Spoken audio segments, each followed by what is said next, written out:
The big thing, it appears to be the last couple weeks, is we've been getting multiple contracts on properties, and it seems to be across price points, and different things are coming into play. So one of the questions when we were going to do this last week, Kevin said, are you looking at the buyer or the seller side? So what side do you want to look at first? Buyer. Buyer. Okay, so you represent the buyer. What is one thing that you can do to grab the seller's attention? First and foremost. Earns money, big deposit. Price. They don't care about a big deposit, they want the most money, right? So, price is going to be very important, okay? And that's what is a problem in some cases when you represent the seller, and we'll get into that, okay? So price is very important. Two strategies to pricing, okay? One is, has nobody ever done a multiple contract situation? Okay, so one is go above, okay? And that's a strategy I like, okay? And the reason I like that is, hey Kevin, I know you're listed at 4 1/4.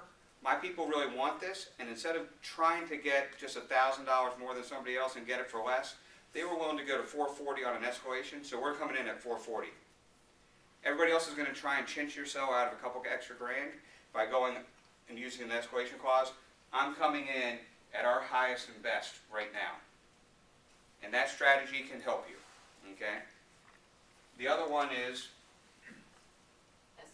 the escalation clause, okay? So, when using an escalation clause, what are some strategies to utilize in the escalation clause? Odd numbers. An odd number, okay, but what are you going to say, Kevin? I was going to say I avoided an escalation clause by just going a $500 above list, and their escalation clause was at 1,000, so it never triggered. So I actually won it without having to fully go through another $10,000 worth of escalation. Yeah, so going above is that way. So the escalation clause is an odd number. Yeah. So on that odd number, it would be $1,150 more, Right. $1,175 more, something along those lines. Don't do a straight 500,000. You want to be different so that you can maybe win that contract by $150 over somebody else who's just doing $1,000. Okay? What's another strategy in the escalation clause? So you're saying if you do an escalation clause and you go, you know, you have, what if you just did $500 or $555 rather than thousands? You think you need to do thousands above? Well, so the typical strategy for an agent is $1,000 above any other contract up to X. You want 1,000. It's very rare to see $500 above any other contract up to X. So, has anybody seen a low $500?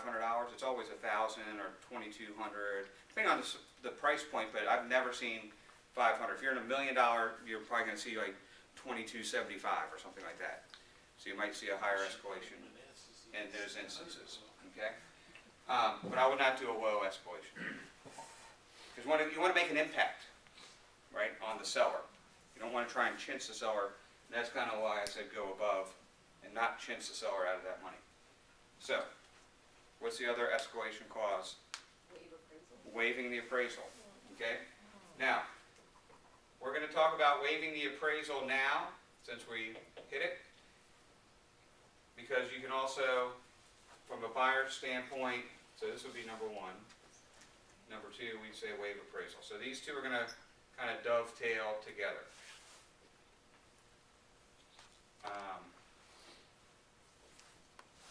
So, what are the risks of waiving the appraisal? The buyer has to come to the table with cash. Right. Cash to close.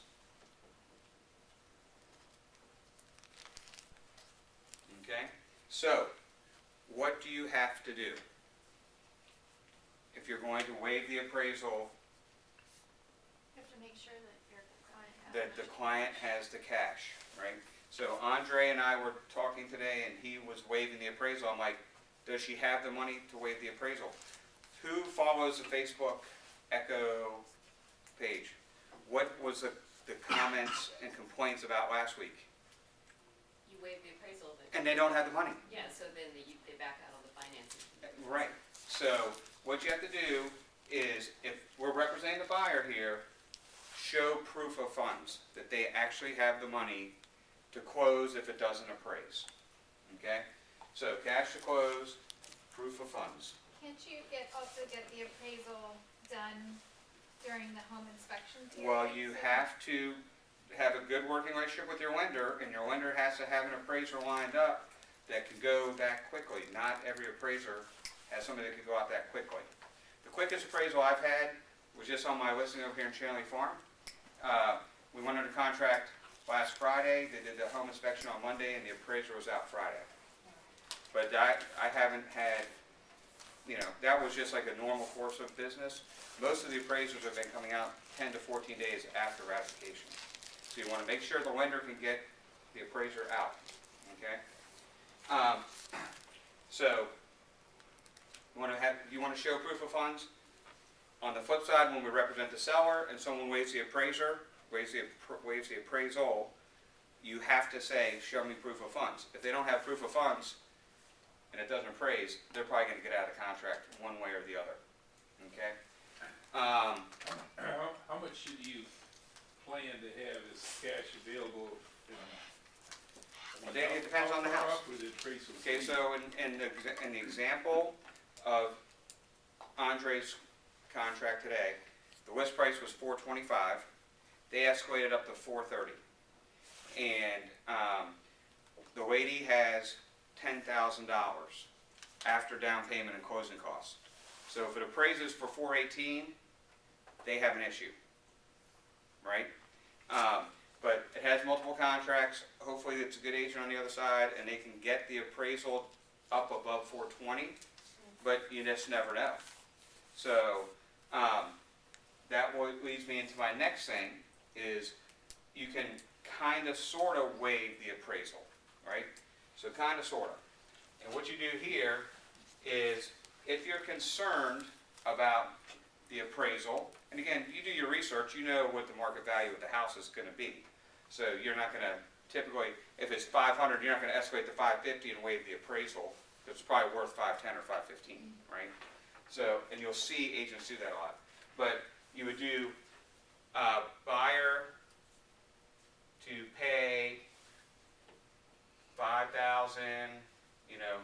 whatever, $5,000, $10,000, whatever their cash available is above appraisal.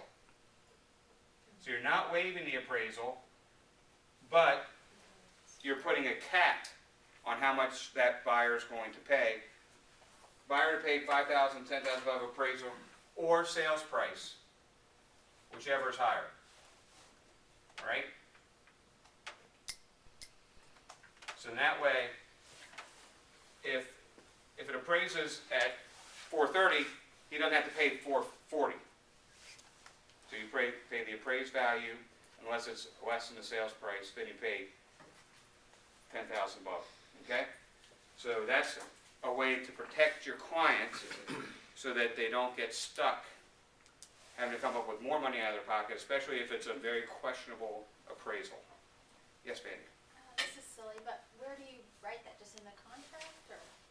You'd write it on the, other terms of the contract, or you'd write it into the escalation addendum, if you're going to waive it on the escalation addendum, if you don't go for it, or on the conventional financing addendum. So last page of the contract. There's any number of places, okay?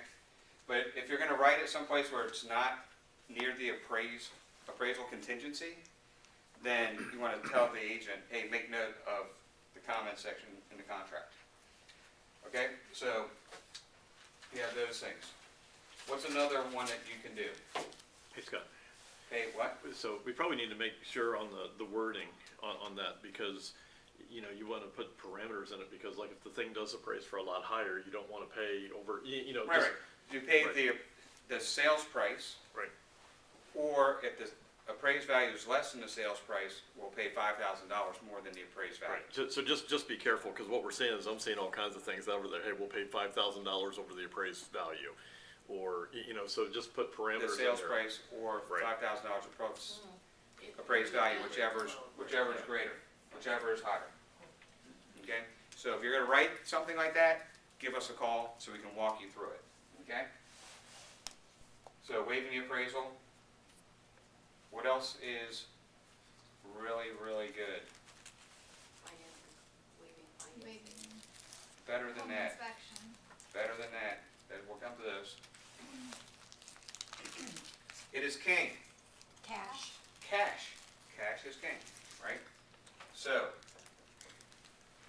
earlier today, when I was talking with the toll ladies, I said that $600 to $750 price range for single-family houses in Ashburn is probably one of the hottest markets we have right now, with all these multiple contracts on houses that aren't worth what they're asking. My clients went to family members and they pooled their cash so they can make a cash offer on a house. They'll move in and then they'll get a loan and pay their family members back. So try and get creative with talking with people to see if there's any possibility of them coming up with cash. Okay?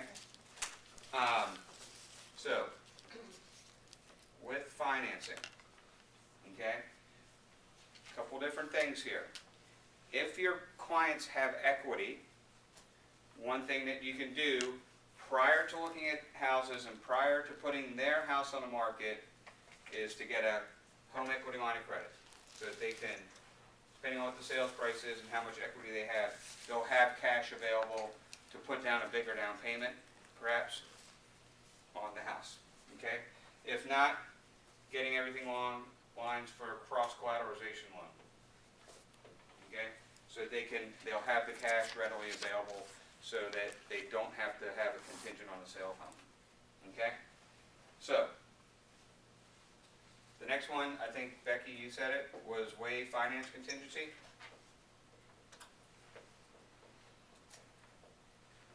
Now, when should you do that? When your lender tells you it's okay. Huh? When your lender approves it. When your lender approves it. Who puts people in their car that have not been approved by a lender? Zero. That's good.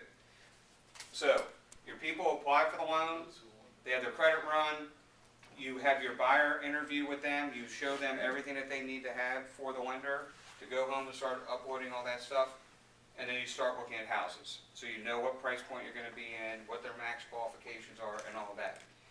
If the lender has 90% of what they need and they're just waiting to run the credit again, or waiting for final employment verification or something along those lines, talk to your lender, can they waive the finance contingency? Okay? And if they can, you should, right? Because they're gonna, the big thing is, if it's a W-2 employee, they're in all likelihood not gonna lose their job, right? If they're a government employee, they're not gonna lose their job. If they're self-employed, this may be more difficult to do, so you really need to know where everything is.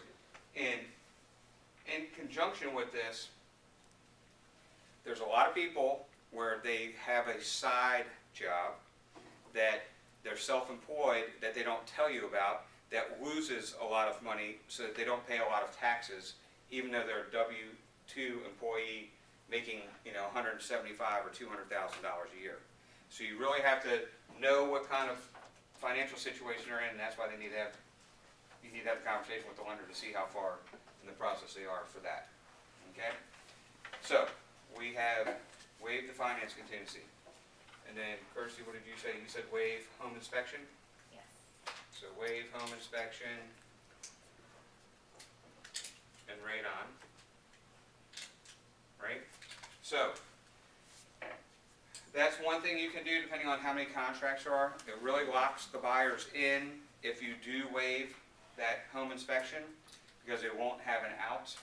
You could also do home inspection for right to void only and have a very short time frame.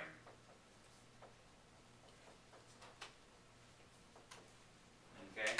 And this would be very short, 3 days, something along those lines, okay? But again, you need to talk to your home inspector and see how quickly they can get out and inspect the property to protect the buyers that they can get out if they find something that you don't see. Yes, Tricia? Is that the same thing as when you say for informational purposes only?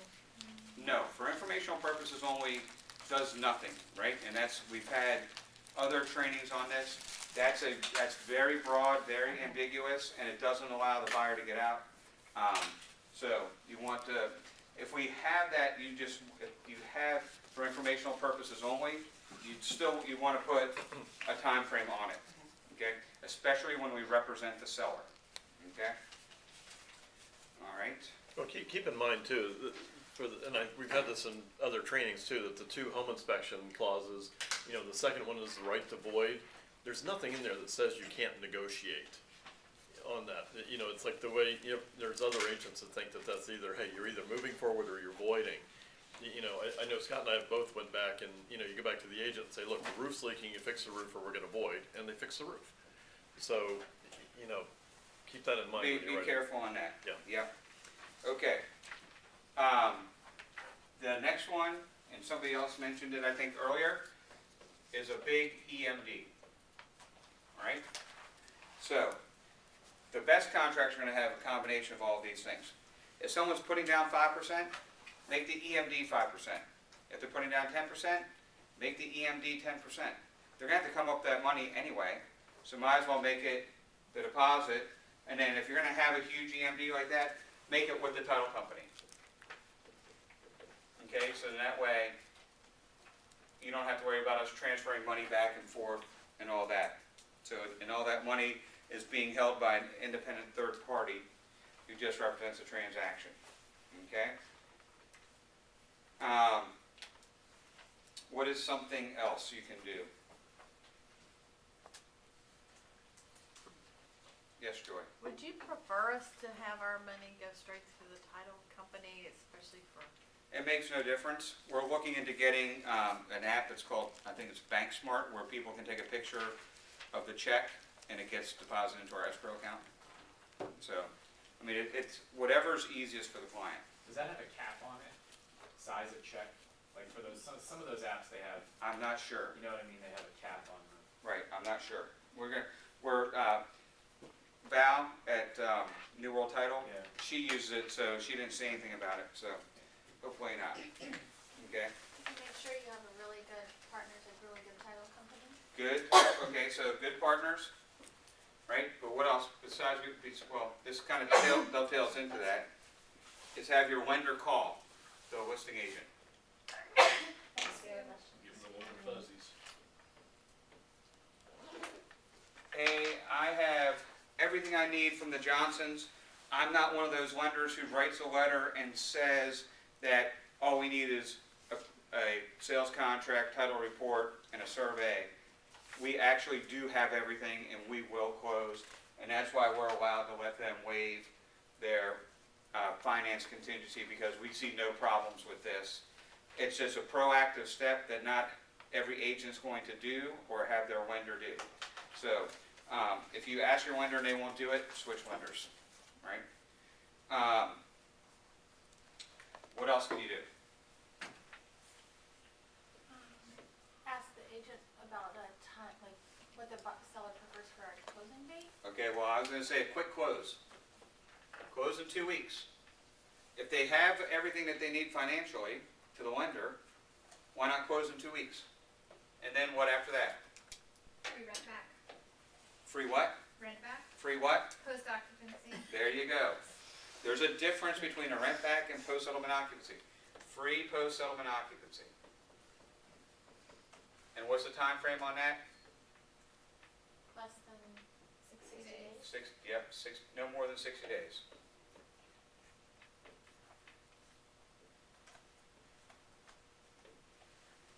Okay. Okay, so free, quick close. All right. Can you hit on the difference between the two? The settlement occupancy and. Okay, a rent back is a leasehold state which does not apply when the seller is staying in a property after closing. That's post-settlement occupancy. The seller doesn't have any rights to the property after the end. It's like you can have a holdover tenant, right? But if the HVAC breaks, it is on the seller to repair it. If something else happens, it's on the seller to fix. In a leasehold rent-back situation, the landlord's responsible, and the landlord is the buyer in this instance. So the HVAC breaks, the buyer's responsible. So that's why the post-settlement is not the same as a rent-back. Rent-back, so that term, agents use it all the time, it's wrong. So it's not a rental situation, it's an occupancy situation. So if something happened with the post-settlement while the sellers were in it, the sellers are responsible Yes. for it? Okay. They're responsible for utilities, they're responsible for, if a tree falls on the roof, they have to maintain their insurance on the house so that their insurance would cover that. So anything that goes wrong in the house remains the responsibility of the seller until they get out. So what happens if you need more than a 60-day post-settlement occupancy? Yeah. Then you can't do it. Yep, it'd be mortgage fraud if they stayed in longer because the lender then looks at it as an investment property. Yes. So you have to talk to the agent. Hey, how much time do they need? Well, they need 90 days. Okay, well, we'll do a 30-day closing and a 60-day free post-settlement occupancy. So you don't do the 2-week closing at that point. So the communication with the other agent is critical, right?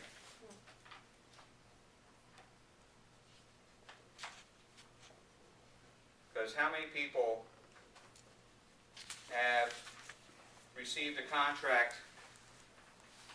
and you never talk to the agent?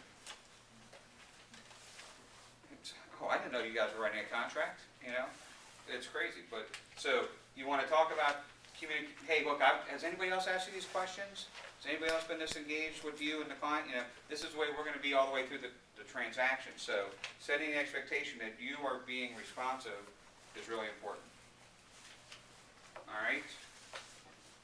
What else? Did your buyers write a letter? Yes. Buyers write a letter. And what is in that letter to the seller? A reason why they want that house, and like an emotional reason, I think. How beautiful. It's all about the seller. Wow, you guys have done such a great job maintaining this property over the years. I see that you have a couple of kids. We've got a couple of kids. I can see my kids being raised in this house like you raised your children in this house. All about the seller, not why me, choose me, we love this house, we love this yard, da-da-da-da-da. It's all about the seller and what the seller did. Okay? So make sure that's the emphasis. You don't like that, Kevin? Does that really work? It does. It does. Yep. It really works. 2 words for it. I promise they work. Well, I would add, like, if you don't wanna do a letter, if the buyers did pop into the open house, I've had this happen with a couple of mine, where the buyers popped into the open house before we made an offer, and I also took them. Yeah. They got to know the listing agent there, and the listing agent always remembered my clients and their story, Right. and it actually helped them get the house. Right. started. Right. A little So bit. that's good. They left them. And my current listing was like that too. I know who the buyer is.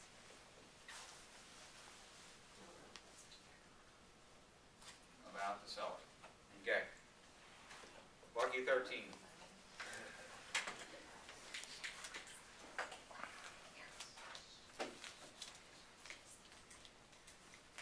Okay, this is my pet peeve. Completely filled out contract.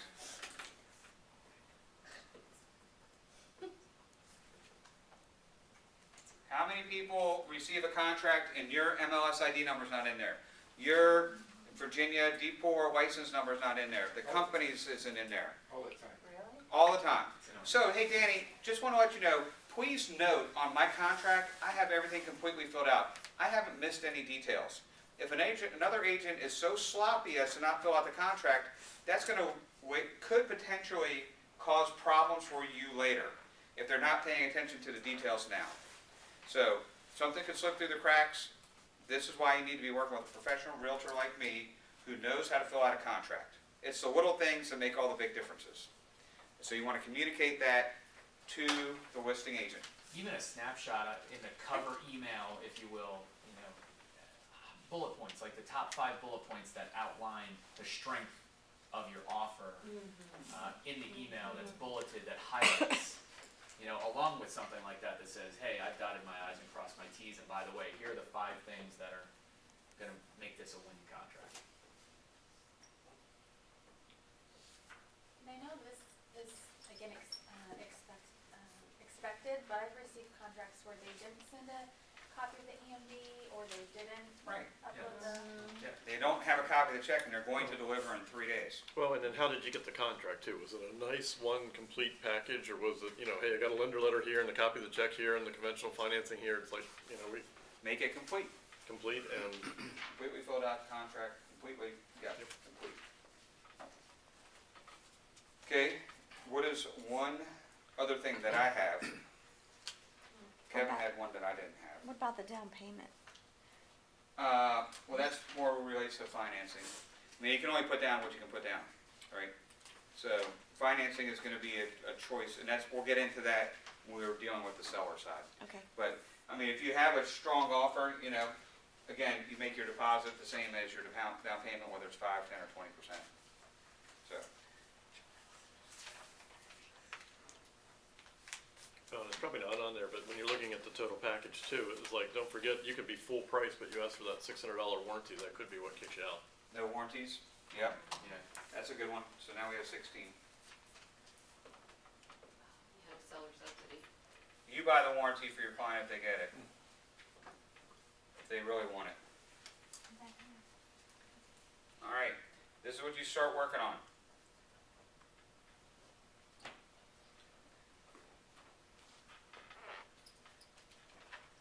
Testimonials from other agents.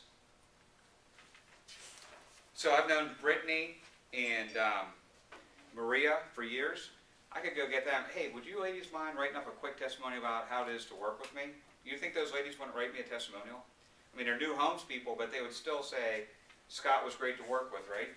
Or the other thing is, hey Danny, I see that Becky's in your office. Why don't you ask Becky how the transaction went with us, so you know that what I'm telling you about our transaction going smoothly and me not tic-tacking people on home inspections and things like that. We always did what we said we were gonna do. So talk to other agents about getting testimonials when you have a good transaction with an agent outside of Gateway, right? I had an agent send me one, do you know what that's called? Oh, you don't want, that one doesn't, that's just either a yes or no. That's called peer reputation. Peer reputation really doesn't do much, I don't think. Okay, so obviously if the transaction didn't go well, I mean, there's several agents I know that do a lot of business that I would never give a testimonial to. And if an agent in my office came and said, hey, I got this contract and this contract, I would encourage you not to use them, right?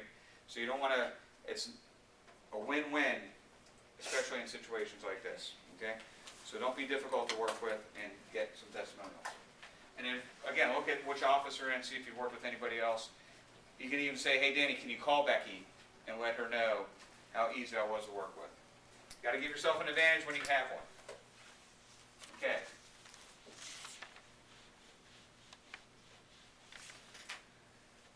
And who was in a multiple contract situation and won because they were with Gateway?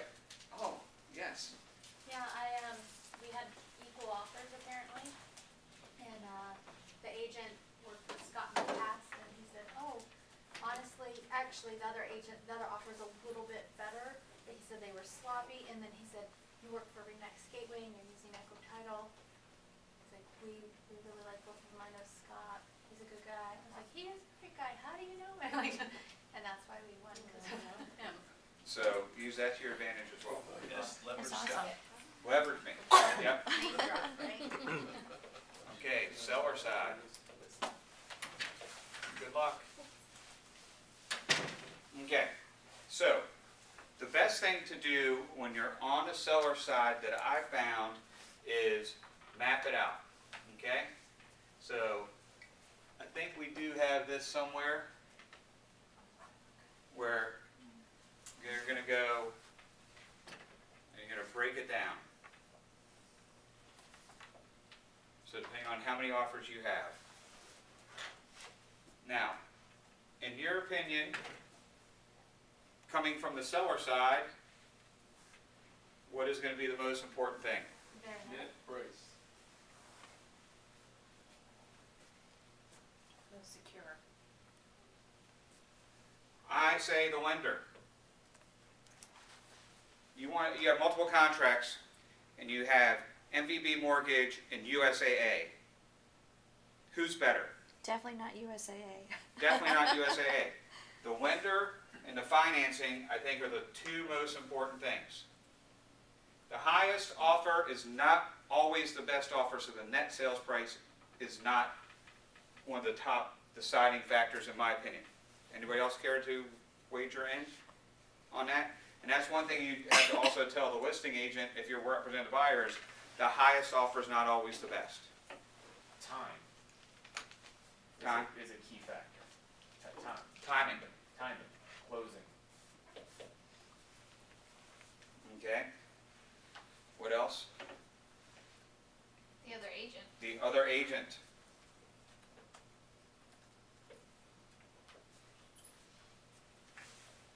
Okay?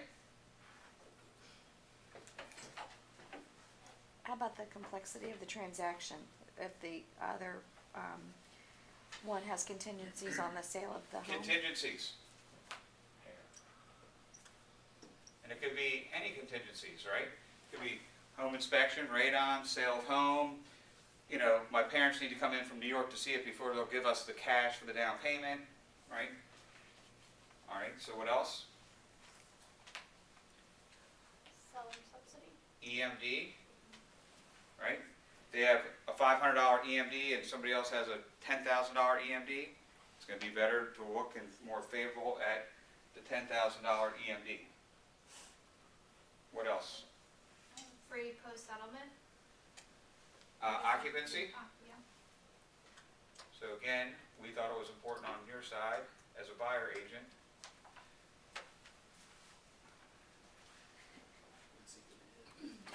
So the other thing, and you mentioned it before, I think, Kirsty, was the partners. We had multiple contracts. The house was in Leesburg, and they wanted to use a title company in Old Town Alexandria because it was convenient for the buying agent.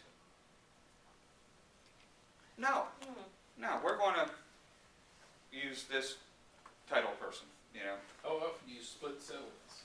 You could, but this was before the split settlements. This was like 05, and nobody split settlements back then. So, How often do you do it now? about 80% of the time. Really depends on who that other title company is. But again, you know, since we're videoing it, I don't want to say what companies, but there are some companies that even if it's a split settlement, it's going to be bad.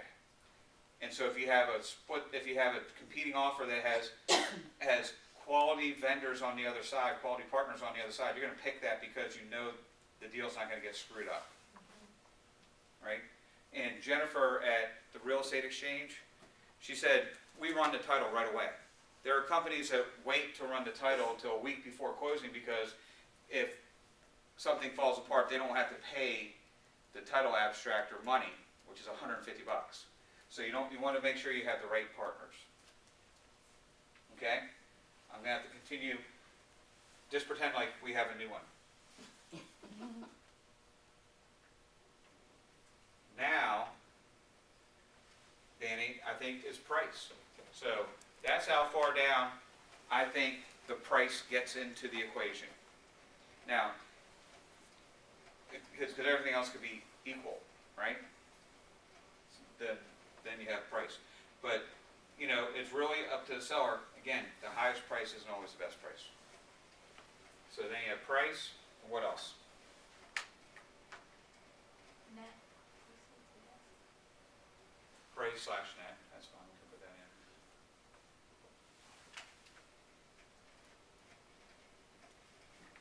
So, the contingencies, so I put an appraisal here, right, yes or no? Versus just having it in the contingencies. And then what else?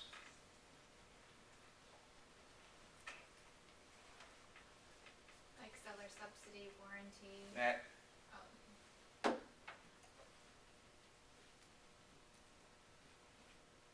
nothing else? We talked about financing, right? home and, Yeah, we did contingencies. So, we did say financing, right? The type of financing was, I think, no? Yes. The Yes. lender and Number two. financing. Yes. So, on that financing, what is the most difficult financing to work with? VA, because they go up in the attic, they run the water, it's almost like a mini home inspection, right? And there's only 14 approved VA appraisers in Northern Virginia. The timing isn't short like you can get with a direct lender, okay? So then the next one would be FHA. FHA, and then conventional. So cash is king. So cash is number one, conventional number two, FHA number three, VA four. Okay? Even though we love veterans and thank you for your service, your loans aren't always the best because typically when people use VA loans, who do they use? Navy Federal US. Navy Federal, USAA, Pentagon Federal, right? They're using a credit union type lender, which is difficult for appraisal purposes. What about national lenders and as a whole, So, above local people that you've done business with for years? it depends on who they are and if you've done deals with them and what kind of research you can find out about them. But again, you always want to try and use a local person, direct lender, versus like even a bank or a national lending company. Okay? So, so the appraisal, yes or no, and then, again, when you're working, so yes. No, I just want one other thing. When I was doing a lot of leasing, right, so I would have my own little mental algorithm for my predictability to close, right? Sort of, it was my own little sort of mental on a scale of 0 to 100. What was my confidence level Right. that deal was going to close above another deal? So, do you have that sort of gut instinct kind of? I think that goes concept that goes with to this? the lender and the agent, right? Because you should always look at who that agent is and what their reputation is. Do they have D4 violations? Do they close? Do they have a lot of business that they've closed in the last 12 months? How long have they been in the business? If they've only done 2 deals in the last 4 or 5 years, they could potentially screw up because the contract has changed how many times in the last 5 years? It's changed multiple times. So they're not going to be up to speed on a lot of things. So you have a more experienced agent that might be offering a little bit less, but it has a high closure rate, then yeah, so there's that metrics. So you look at. I actually scored it.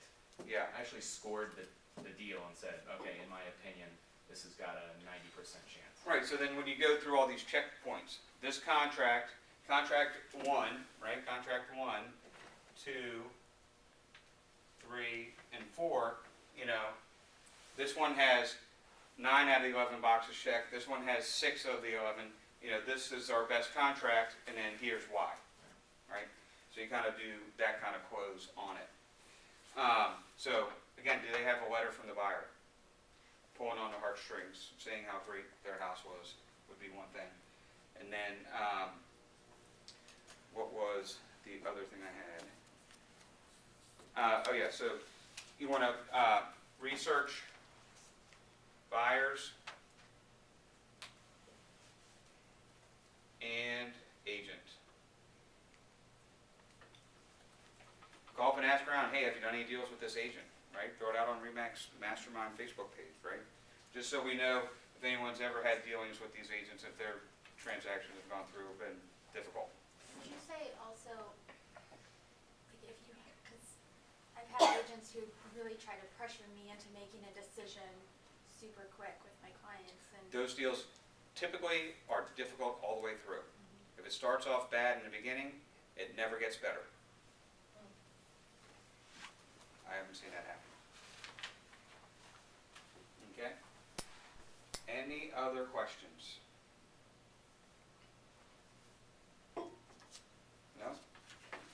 All right. Go sell something. Thanks for for coming. Thank you.